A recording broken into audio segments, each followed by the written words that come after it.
अल्हम्दुलिल्लाहि रब्बिल आलमीन वस्सलातु वस्सलामु अला सय्यिदिल मुरसलीन अम्मा बाद फ़अऊज़ु बिल्लाहि मिनश शैतानिर रजीम बिस्मिल्लाहिर रहमानिर रहीम अस्सलातु वस्सलामु अलैका या रसूलल्लाह व अला आलिका व अस्हाबिका या हबीबल्लाह अस्सलातु वस्सलामु अलैका या नबिय्यल्लाह व अला आलिका व अस्हाबिका या नूरल्लाह। মাদানী চ্যানেলের দর্শক অনুষ্ঠান শানে নজুলে আপনাদেরকে স্বাগতম জানাচ্ছি। আল্লাহ রাব্বুল আলামিন আমাদের সকলকে কুরআনে মাজিদ ফুরকানে হামিদের শিক্ষার উপরে আমল করার তৌফিক দান করুন। আমাদের প্রিয় নবী সাল্লাল্লাহু আলাইহি ওয়াসাল্লামের ফরমানে মুআজ্জম আলীশান হলো, আপন মজলিস সমূহ আমার উপর দরুদ পাঠের মাধ্যমে শুরু করো, যে তোমাদের আমার উপর দরুদ পাঠ করা কিয়ামতের দিন তোমাদের জন্য নূর হবে। सल्लु अलल हबीब सल्लल्लाहु ताला अला मुहम्मद सल्लल्लाहु अलैहि वालिहि वसल्लम सलातन व सलामन अलैका या सय्यदी या रसूलल्लाहि व अला आलिका व আসহাবিকা या सय्यदी या हबीबल्लाह। দর্শক বৃন্দ, এই অনুষ্ঠানে আমরা নির্ধারিত কোনো আয়াতে মুবারকা আর তার পেছনের প্রেক্ষাপট, কোনো ঘটনা অথবা এমন কোনো বিষয় যার কারণে আল্লাহ কুরআনের মধ্যে সে আয়াত নাজিল করেছেন সেটা বর্ণনা করি, আর সেই সংক্রান্ত কিছু হাদিসে তাইয়্যিবা বর্ণনা করার সৌভাগ্য হাসিল করি। আজকে বিশেষ করে আজমতে আহলে বাইত আর বিশেষ করে সৈয়দুশ শুহাদা ইমামে আলী মাকাম ইমামে হুসাইন রাদিয়াল্লাহু তাআলা আনহু, ওনার আজমত, ওনার মোহাব্বত, ওনার ব্যাপারে যা কুরআনে পাকের মধ্যে, যা হাদিসে পাকের মধ্যে আহলে বাইতে আতহারের ফজিলত বর্ণনা করা হয়েছে সেগুলো আজকে শুনবো। আর তার প্রথমে আমরা যে আগে সেই ঘটনা এবং রেওয়ায়াত সমূহের দিকে যাব, আমরা আমাদের টপিক অনুযায়ী সে আয়াতে মুবারকা যে যাতে রাসূলুল্লাহ সাল্লাল্লাহু তাআলা আলাইহি ওয়া আলিহি ওয়াসাল্লাম এই শাহজাদাগণকে মূলত নিজের সন্তান বলেছেন, আর হুজুর সাল্লাল্লাহু তাআলা আলাইহি ওয়া আলিহি ওয়াসাল্লাম যে একটি মহান ঘটনা যেটাকে আয়াতে মুবাহালা বলা হয়ে থাকে, নজরানের ঈসাইদের সাথে মুবাহালার যে বিষয়টি সংগঠিত হয়েছিল, আর যে বিষয়ের উপরে বলা হয় যে হুজুর সাল্লাল্লাহু তাআলা আলাইহি ওয়া আলিহি ওয়াসাল্লাম নিজের সন্তানদেরকে, নিজের স্ত্রীদেরকে, নিজেকে সবাইকে আনার জন্য বলেছিলেন যে তোমরা তোমাদের বাচ্চা আনো, আমি আমার বাচ্চাদেরকে আনবো, তোমরা তোমাদের নারীদেরকে আনো, আমি আমার নারীদেরকে নিয়ে আসবো, তোমরা তোমাদের প্রাণ নিয়ে আসো, আমরা আমাদের প্রাণ নিয়ে আসবো।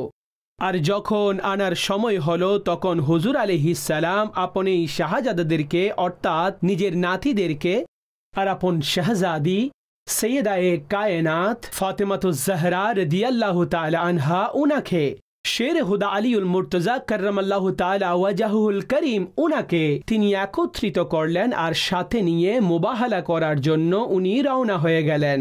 আর এই বিবেচনায় এটা পাঞ্জেতানের সেই ঘরানা, 5 জন ব্যক্তিকে কেন্দ্র করে সেই ঘরানা যে যারা মুবাহালা করার জন্য আপন ঘর থেকে ওনারা বের হয়েছিলেন।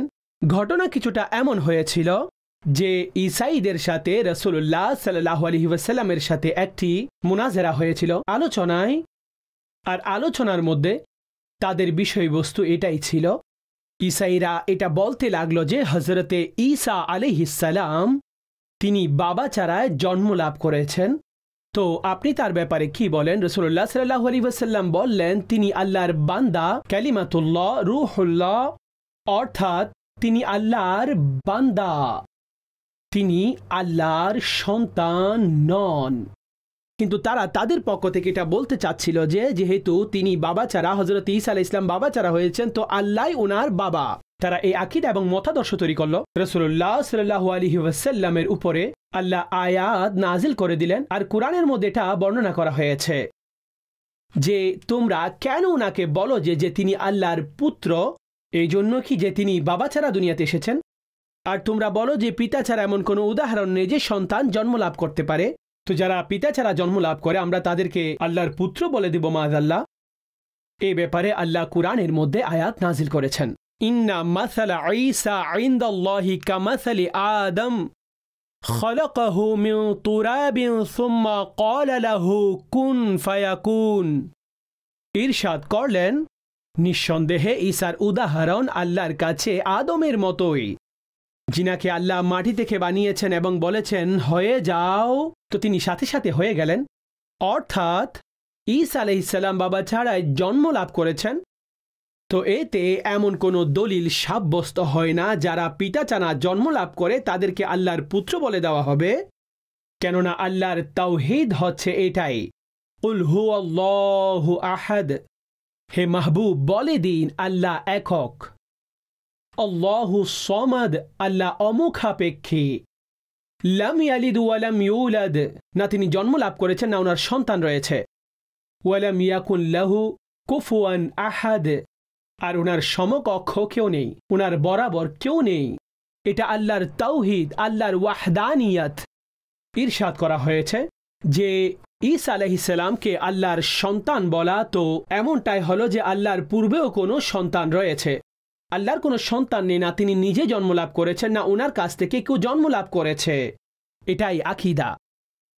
তো হযরত ঈসা আলাইহিস সালাম সম্পর্কে এটা বলা হয়েছে যে তিনি পিতা ছাড়াই জন্ম লাভ করেছেন। তো আদম আলাইহিস সালাম হচ্ছেন তিনি যিনি কোনো মাতা কিংবা পিতা ছাড়াই জন্ম লাভ করেছেন। তো যখন আদম আলাইহিস সালামকে সৃষ্টি মেনে নাও, অর্থাৎ ঈসাইদেরকে বলা হয়েছে, তো যখন তোমরা আদম আলাইহিস সালামকেও সৃষ্টি তথা আল্লাহর মখলুক মেনে নাও, আল্লাহর পুত্র বলো না, তো ঈসা আলাইহিস সালাম যিনি কোনো মা বাবা ছাড়া জন্ম লাভ করেছেন ওনার মর্যাদা তারও বেশি, কেননা এদিকে অন্তত মা আছেন, আর না ওইদিকে মা আছেন না বাবা আছেন। আল্লাহ উনাকে মাটি থেকে তৈরি করেছেন, কুন ফায়াকুন, হয়ে যাও, বাস এভাবেই হয়ে গেল। তো আল্লাহ উনাকে মাটি থেকেই তৈরি করেছেন। তো যখন আদম আলাইহিস সালামের ব্যাপারে এটা বলো না, তো ঈসা আলাইহিস সালামের ব্যাপারে কেন বলবে? তো এই ব্যাপারে তারা যারা ঈসাই রয়েছেন তারা রাগান্বিত হতে লাগলো আর নিজেদের কথার উপরে অটুট থাকলো, অটল রইল। তো হুজুর সাল্লাল্লাহু আলাইহি ওয়াসাল্লাম ওনাদেরকে বললেন যে মুবাহালা করে নাও, এটা না মানলে মুবাহালাতে আসো। মুবাহালা কি? এটার একটি একেবারে সাধারণ অর্থ বর্ণনা করে দিচ্ছি। দুটি দল পরস্পরের মধ্যে দাঁড়িয়ে আছে, উভয়ে দোয়া করবেন, আর তারা এইভাবে দোয়া করবেন যে যদি তোমরা হকের উপর থাকো আর আমরা বাতিল হই, ভুল রাস্তার উপরে থাকি, ভুল আকীদা এবং মতাদর্শের উপরে, অতঃপর আল্লাহর কাছে দোয়া করব যে আমাদেরকে ধ্বংস করে দিন। আর অতঃপর যদি আমরা ঠিক থাকি আর তোমরা ভুলের উপর থাকো, তাহলে আল্লাহর কাছে দোয়া করব যে আল্লাহ যেন তোমাদেরকে ধ্বংস করে দেয়। উভয় দলকে পরস্পরের ব্যাপারে এভাবে বলতে হবে, এটা হচ্ছে মুবাহালা। তো কুরআনে পাকের মধ্যে তাদেরকে এই চ্যালেঞ্জ দেওয়া হয়েছে। কি বলা হয়েছিল সে আয়াতে মুবারকা শুনে নিন। আল্লাহ রাব্বুল আলামিন ইরশাদ করেন, ফামান হাজ্জাকা ফীহি মিন বা'দি মা জাআকা মিনাল ইলম ফাকুল তাআলাউ নাদউ আবনাআনা ওয়া আবনাআকুম ওয়া নিসাআনা ওয়া নিসাআকুম ওয়া আনফুসানা ওয়া আনফুসাকুম সুম্মা নাবতাহিল ফানাজআল লা'নাতাল্লাহি আলাল কাযিবিন। ইরশাদ করলেন, হে আমার মাহবুব, আপনার কাছে জ্ঞান চলে আসার পরে যারা আপনার সাথে ঈসার ব্যাপারে ঝগড়া করে, তো তাদেরকে বলে দিন কি যে আসো আমরা নিজেদের পুত্রদেরকে আর তোমাদের পুত্রদেরকে, আমাদের নারীদেরকে আর তোমাদের নারীদেরকে, আমরা নিজেদেরকে আর তোমরা তোমাদেরকে মোকাবেলা করার জন্য আমরা আহ্বান করি। অতঃপর মুবাহালা করব যে মিথ্যাবাদীর উপরে আল্লাহর লানত পতিত হোক। এখন এই বিষয়টি যখন সংগঠিত হলো, বললেন এসে যাও। এদিকে রাসূলুল্লাহ আলাইহিস সালাম তাদেরকে যেই দিন দিলেন সেই দিনে তারা এদিকে তিনি শাহজাদাগণকে নিলেন। ইমাম হাসান, ইমাম হুসাইন রাদিয়াল্লাহু তাআলা আনহু তাফসীর সমূহের মধ্যে লিখেছেন, এক শাহজাদার আঙ্গুল পাকড়াও করলেন, ইমাম হুসাইনকে কোলে তুলে নিলেন ছোট থাকার কারণে, ওনাকে নিলেন কোলে তুলে নিলেন, সাথে একজনের আঙ্গুল। আর বিবি ফাতেমা রাদিয়াল্লাহু তাআলা আনহা ওনাকে বললেন যে চলো, হযরত আলী রাদিয়াল্লাহু তাআলা আনহু ওনাকে বললেন যে চলো, আর কাউকে ডাকেননি। এটা পাঞ্জেতানের অংশ মূলত। এই পাঁচজন ব্যক্তিবর্গ এই নিয়মে রাসূলুল্লাহ আলাইহিস সালাম ওনার ঘর থেকে বের হলেন। তো ঈসাইরাও আসলো। এখন তাদের যে বড় পাদ্রী ছিল তিনি বললেন যে দেখো, এখন যিনি আসছেন না, আমি ওনার চেহারা দেখছি। ইন্নী লাআরা উজুহান লাউ সাআলাল্লাহ আন ইউজিলা জাবালাম মিন মাকামিহি লা জালা বললেন যে এই চেহারাটা এমন, যদি তিনি আল্লাহর দরবারে দোয়া করেন যে আল্লাহ পাহাড়কে সরিয়ে দিবেন আপন জায়গা থেকে, তো পাহাড়ও সরে যাবে। তোমরা তো কিছুই না, তোমরা অনেক বড় ভুল করেছ। তোমরা ওনার সাথে চ্যালেঞ্জ করেছ অথবা ওনার সাথে মোবাহেলা করছো। যদি উনি তোমাদের বিরুদ্ধে দোয়া করেন তো তোমরা নাস্ত নাবুদ হয়ে যাবে, শেষ হয়ে যাবে, ধ্বংস হয়ে যাবে। ওনার কাছ থেকে গিয়ে ক্ষমা চেয়ে নাও, মোবাহেলার যে জিজিয়া থাকে সেগুলো আদায় করে দাও, আর ক্ষমা চেয়ে নাও যে আমরা মোবাহেলা করব না, আমরা এই কাজ করব না। যখন তারা তাদের বড় পাদ্রীর কাছ থেকে শুনলো, তখন রাসূলুল্লাহ আলাইহিস সালামের কাছে চলে আসলো যে আমরা মোবাহেলা করব না। আর যারা মোবাহেলা থেকে চলে যেত তারা যে জিজিয়া আদায় করত সেই জিজিয়া আদায় করে দিল আর বলল আমরা করব না। রাসূলুল্লাহ আলাইহিস সালাম ইরশাদ করলেন, সেই সত্তার কসম যেই সত্তার হাতে আমার প্রাণ, নাজরানবাসীদের উপর বিপদ একেবারে নিকটে চলে এসেছিল। যদি তারা মোবাহলা করত তো বানর এবং শূকরের আকৃতিতে পরিবর্তন করে দেওয়া হতো, আর জঙ্গলসমূহ আগুনে পুড়ে যেত। নাজরান থেকে শুরু করে সেখানে থাকা পাখিগুলো পর্যন্ত নাস্তানাবুদ হয়ে যেত, আর 1 বছরের মধ্যে নাসারারা পুরো এই জাতি ধ্বংস হয়ে যেত, তাদের নাম নিশানা শেষ হয়ে যেত।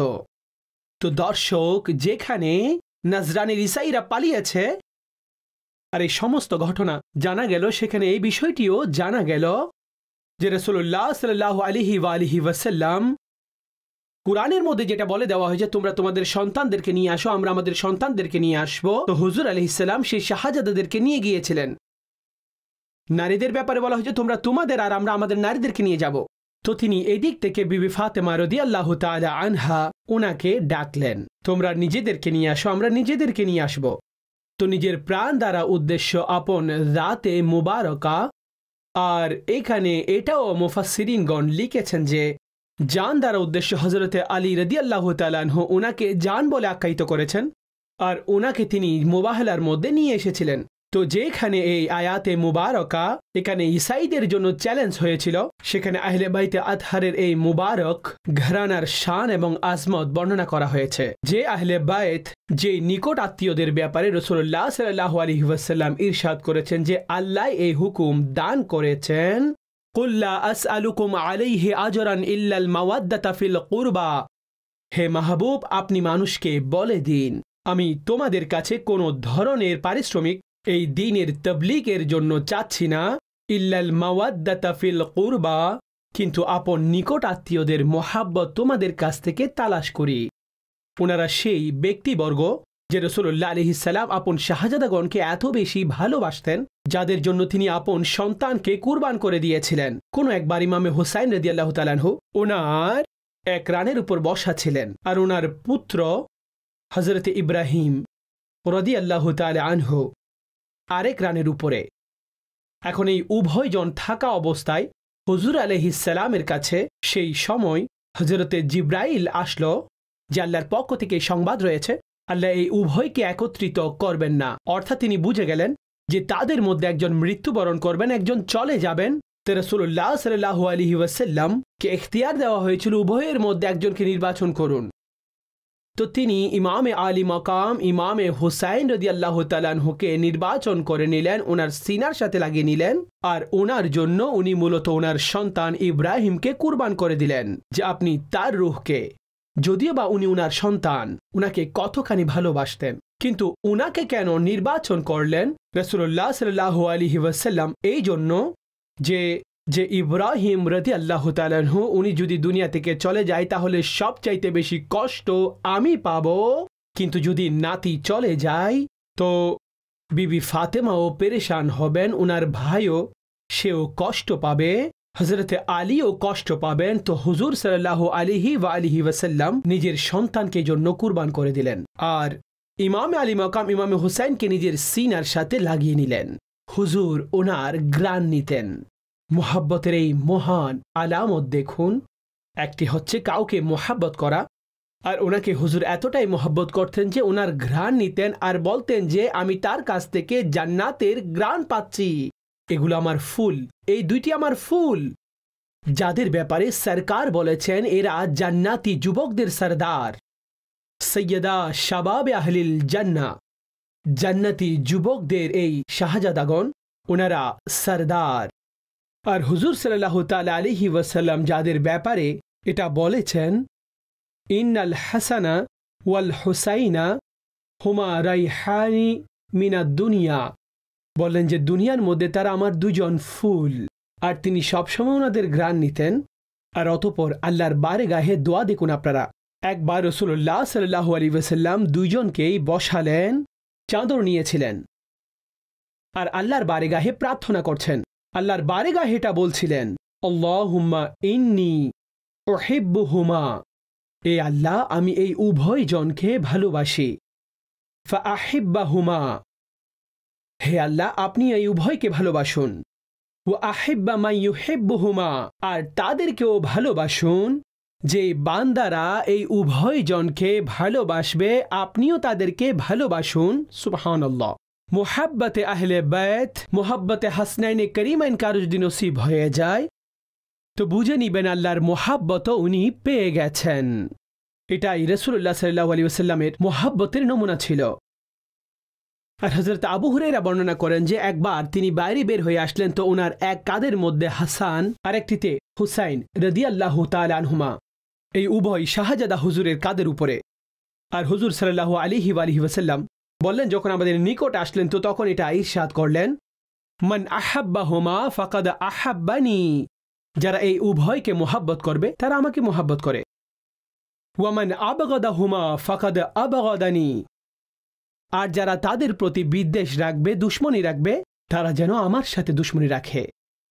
তো রাসূলুল্লাহ আলাইহিস সালামের প্রতি মোহাব্বত করার পদ্ধতি হলো এটা যে ওনার পরিবারবর্গের প্রতি, ওনার এই দুই শাহজাদার প্রতি, ওনার নিকট আত্মীয়দের সাথে, ওনার আত্মীয়দের সাথে, ওনার আহলে বাইতের এই ঘরানার প্রতি, এটা তো আমাদের একটি ইমানের বৈশিষ্ট্য, কামিল ইমানের নিদর্শন। বরং রেওয়ায়েতের মধ্যে বর্ণনা করে দেওয়া হয়েছে সেই সময় পর্যন্ত কামিল মুমিন হতে পারবে না যতক্ষণ তারা আপন প্রাণের চাইতে বেশি আমাকে বেশি ভালোবাসবে না, নিজের আওলাদের চাইতে বেশি আমার আওলাদদেরকে ভালোবাসবে না, নিজের সম্পর্কের চাইতে আমার সম্পর্কগুলো তার কাছে আপন হবে না, ততক্ষণ কোনো ব্যক্তি কামিল মুমিন হতে পারবে না। আর এটা মুহাব্বতের পদ্ধতি হুজুর সাল্লাল্লাহু আলাইহি ওয়াসাল্লামের পরিবারের প্রতি। এই শাহজাদাগণ যদি নামাজরত অবস্থায়ও যদি ওনারা এসে হুজুর আলাইহিস সালামের সিজদারত অবস্থায় কাঁধের মধ্যে সাওয়ারি হয়, হুজুর আলাইহিস সালাম সিজদা থেকে মাথা তুলতেন না। আল্লাহু আকবার। এভাবে আপনারা ওনার মকাম মর্তবা দেখুন, নিজের সিজদাকে লম্বা করে নেয়। সিজদা লম্বা হচ্ছে যে যদি আমি মাথা উত্তোলন করি আর যদি শাহজাদাগণ পরে যায়, তারা যদি ব্যথা পেয়ে যায়, যে বদবখতরা ইমামে আলী মকাম ইমামে হুসাইন রাদিয়াল্লাহু তাআলা আনহু আর ওনার পরিবারবর্গকে, ওনার সাথীদেরকে শহীদ করেছেন।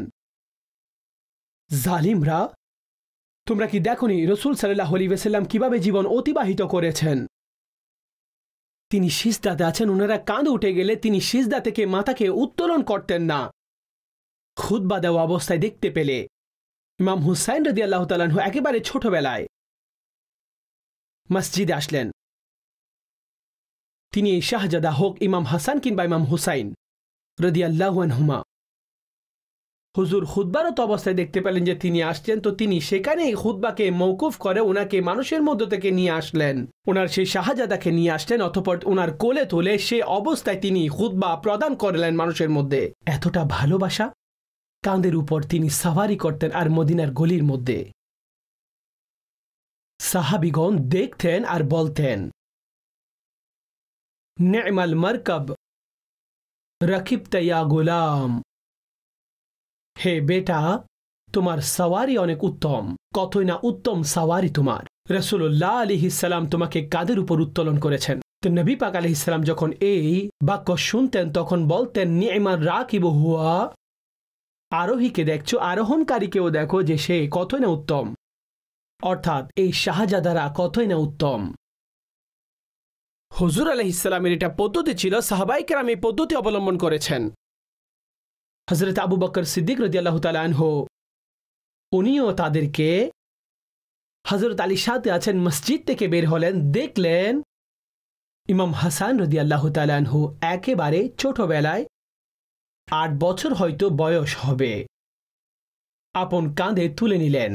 এই জন্য যে রাসূলুল্লাহ সাল্লাল্লাহু আলাইহি ওয়াসাল্লাম ওনাদেরকে কাঁধে উত্তোলন করে ঘুরতেন, হুজুরের নিয়মকে পালন করছেন। বরং হেসে হেসে আলী রাদিয়াল্লাহু তাআলা আনহুকে ইরশাদ করতেন, হে আলী, আপনার এই সন্তান আপনার সাদৃশ্য নয়। ওনার চেহারা দেখুন রাসূলুল্লাহ আলাইহিস সালামের সাথে সাদৃশ্য রাখে। আপনার এই সন্তান ইমাম হাসান রাদিয়াল্লাহু আনহু, তিনি রাসূলুল্লাহ আলাইহিস সালামের সাদৃশ্য। আর তিনি এই উভয় শাহজাদার মধ্যে ইমামে হাসান রাদিয়াল্লাহু আনহু চেহারার বিবেচনায়, সিনায়ে মুবারকার বিবেচনায় রাসূলুল্লাহ সাল্লাল্লাহু আলাইহি ওয়াসাল্লামের সাথে সাদৃশ্য রাখত। আর ইমাম হুসাইন রাদিয়াল্লাহু তাআলা আনহু পা মুবারক, কোমর মুবারক, সেগুলো রাসূলুল্লাহ আলাইহিস সালামের সাথে একেবারে সাদৃশ্য। অর্থাৎ যদি এই উভয় শাহজাদাকে দাঁড় করানো হয় তাহলে তাসবিরে মুস্তাফা সাল্লাল্লাহু আলাইহি ওয়াসাল্লাম, হুজুরের চেহারারও দিদার হয়ে গেছে, হুজুরের কদমে পাকেরও দিদার হয়ে গেছে। তো উভয় শাহজাদা একত্রিত হলে তাসবিরে মুস্তাফা সাল্লাল্লাহু আলাইহি ওয়াসাল্লাম আর হুজুর আলাইহিস সালামের দিদার হয়ে যেত। আর এই জন্যই তো হুজুর আলাইহিস সালাম ওনাদের মোহাব্বতকে নিজের মোহাব্বত বলে আখ্যায়িত করেছেন। বরং একটি হাদিসে বলা হয়েছে, আমার কারণেই তাদেরকে মোহাব্বত করো। জি জি, এটা হাদিসে পাক।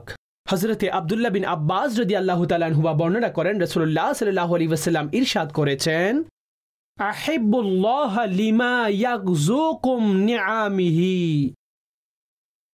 ইরশাদ করলেন, আল্লাহকে ভালোবাসো এই কারণে যে আল্লাহ যা কিছু তোমাকে নিয়ামতসমূহ দান করেছেন, সেই নিয়ামতসমূহের কারণে আল্লাহকে ভালোবাসো।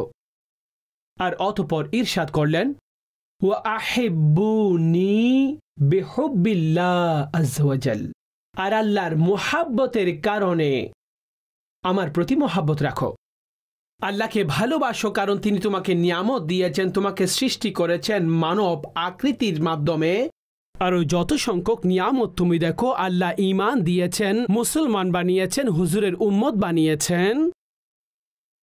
আর নিয়ামতের দিকে দেখতে থাকো, তোমার ওজুদের দিকে দেখো, সমস্ত দিকে দেখলে নিয়ামত আর নিয়ামত। বললেন রবের প্রতি মহাব্বত রাখো, তিনি এত নিয়ামত দ্বারা তোমাকে ধন্য করেছেন। আর যখন তোমরা আল্লাহকে মহাব্বত করো, আল্লাহর মহাব্বতের কারণে তোমরা আমার প্রতি মহাব্বত রাখো। অতঃপর ইরশাদ করলেন, ওয়া আহিব্বু আহলা বাইতি লিহুব্বি। আর আমার মহাব্বতের কারণে ইরশাদ করলেন, আমার আহলে বাইতকে তোমরা মহাব্বত করো। আমার কারণে আমার আহলে বাইতকে মোহাব্বত করো। ওনাদের প্রতি মোহাব্বত আর মুআদ্দাতের মূলত চাহিদা ইরশাদ করা হয়েছে। তো আহলে বাইতের প্রতি মোহাব্বতের পদ্ধতি দর্শকবৃন্দ এটাই যে আমরা আমাদের জীবনকে তাদের জীবনের মতো, ওনাদের পদ্ধতি, ওনাদের জীবনী, ওনাদের সুন্দর চরিত্র, ওনারা কোরআনের উপর যেভাবে আমল করেছেন সে অনুযায়ী আমরাও আমাদের জীবন পরিচালনা করা শুরু করে দিই। ইমামে হুসাইন রাদিয়াল্লাহু তাআলা আনহু ওনার শাহাদাতের সংবাদ ছোটবেলা থেকে ছিল। এমনটা নয় যে কারবালার এই ঘটনা হঠাৎ সংঘটিত হওয়া কোনো ঘটনা নয়। মনে রাখবেন, ছোটবেলা থেকে রাসূলুল্লাহ সাল্লাল্লাহু আলাইহি ওয়াসাল্লাম বিষয়টি জানতেন।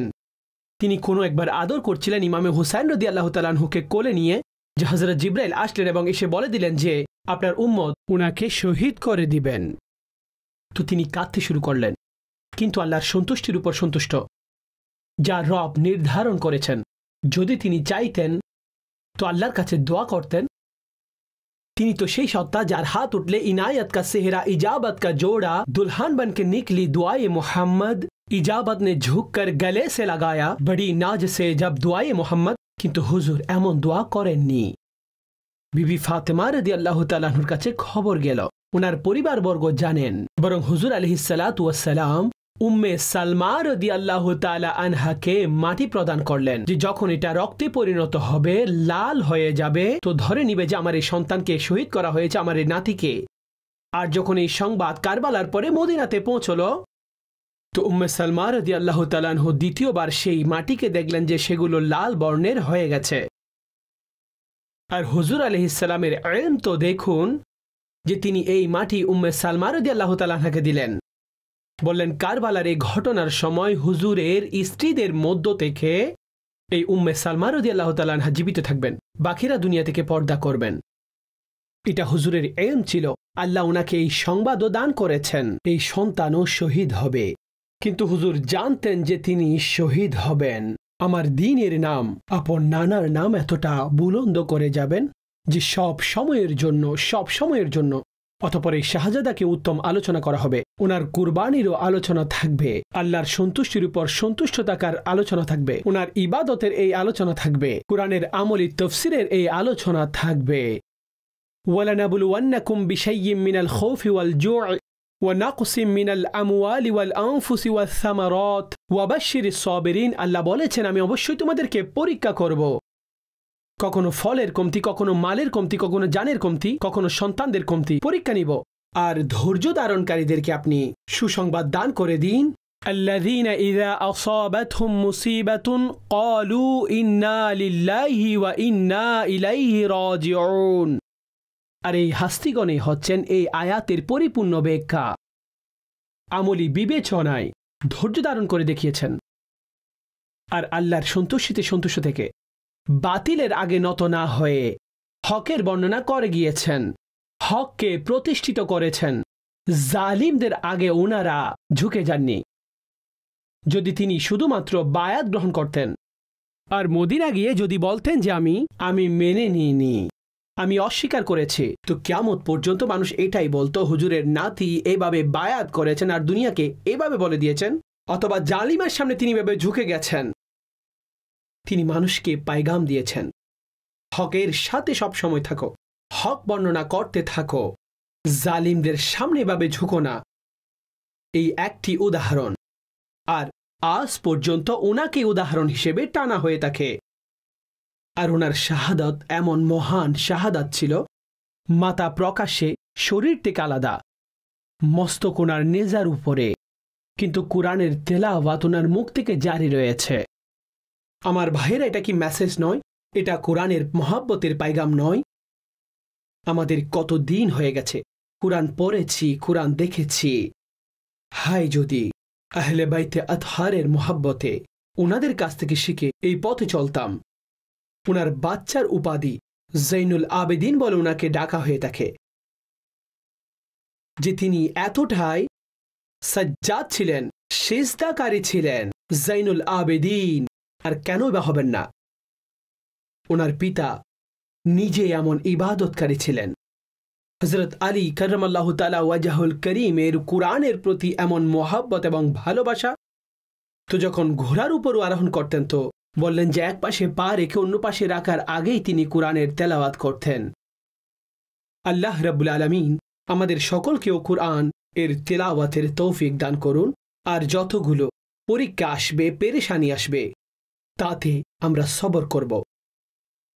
আজকের দিনেও বিশেষ করে ওনাদের উত্তম আলোচনা এই পদ্ধতিতে ইসালে সওয়াব করুন। আপনার বাচ্চাদেরকে তাদের মহব্বতের কথা বলুন। জি রাসূলুল্লাহ আলাইহিস সালাম বলেছেন আপনার বাচ্চাদেরকে তিনটি বিষয় শিখিয়ে দিন: কুরআনের তিলাওয়াত, আর নবী পাক আলাইহিস সালামের মহব্বত, আর আহলে বাইতের মহব্বত। এগুলো একজন পিতার জিম্মাদারি। যেখানে আমরা বাচ্চাদেরকে শিক্ষা দান করি, দ্বীনি বিষয়ে পড়াই, দুনিয়াবী বিষয়ে পড়াই, সেখানে সাথে সাথে হুজুরের মহাব্বত, হুজুরের আহলে বাইতের মহাব্বত পিতা সন্তানকে শেখাবে। ভালো ভালো ঘটনাগুলো, কিছু ঘটনা মুখস্থ করুন, বাচ্চাদেরকে বলুন। আমির আহলে সুন্নাত দামাত বারকাতুহুল আলিয়া রিসালা রয়েছে, কারামাত ইমামে হুসাইন, অন্যান্য হযরত আলী রাদিয়াল্লাহু তাআলা আনহুর ব্যাপারে শেরে খোদার কারামাত, এই ধরনের রিসালাগুলো তাদেরকে দিন, পড়ুন, অধ্যয়ন করুন। ইনশাআল্লাহ এতে অন্তরে মহব্বত তৈরি হবে। আল্লাহ রাব্বুল আলামিন আমাদের সকলকে ওনার পদ্ধতি অনুযায়ী আমল, ওনার চরিত্রের মতো সুন্দর চরিত্র, ওনার কুরআনের প্রতি মহাব্বতের মতো কুরআনের তেলাওয়াত এবং মহাব্বত, আর নামাজের জন্য এমন আগ্রহ, উদ্দীপনা আমাদেরকেও দান করুন। আহলে বাইতের প্রতি সত্যিকারের মহাব্বত আমাদের বংশের মধ্যেও আল্লাহ ওনাদেরকে ভালোবাসার তৌফিক দান করুন, আর তার উপর ইস্তিকামত দান করুন। বেয়াদবি আর বেয়াদবের অনিষ্ট থেকে আল্লাহ আমাদের সকলকে সংরক্ষণ করুন। আমিন। বিজাহিন নবীল আমিন সাল্লাল্লাহু আলাইহি ওয়া আলিহি ওয়াসাল্লাম।